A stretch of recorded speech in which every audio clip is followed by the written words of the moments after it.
Public-private partnerships certainly can be challenging to get right, and in terms of the design and the implementation, the devil really is in the detail.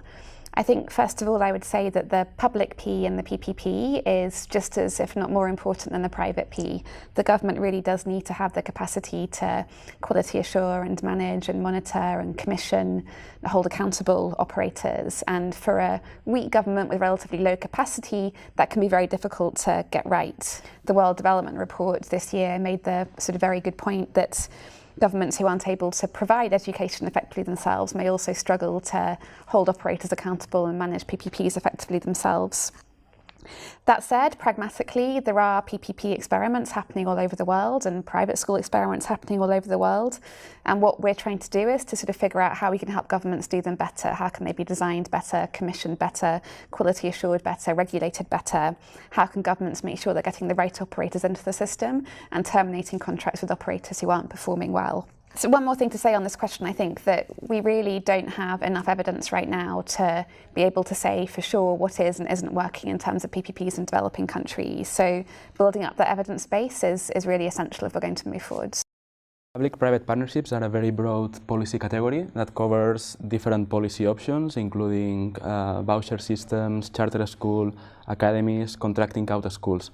So it's very difficult to have common conclusions for all these different policy categories. However, what academic evidence shows is that in general, in the long run, when you implement this type of PPPs, especially those that involve some level of market competition between private schools, between public and private schools, some level of segmentation and educational inequalities are there.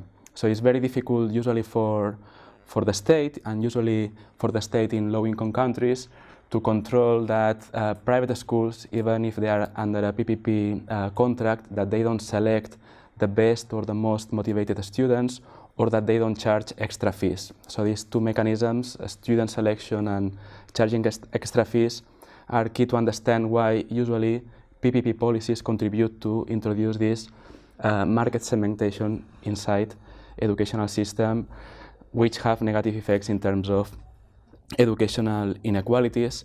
And I would say that another challenge is to control and to promote that PPPs in a way do not harm what I would say are the labor conditions of teachers, and that in the context of PPPs, qualified teachers are there. And this is challenging because one of the reasons why some countries, not all of them, and some international agencies, not all of them, promote PPPs is because of the economic advantage of having PPPs, because in a way they introduce efficiency issues in the educational system, but this efficiency is usually at the cost of the teachers' salaries.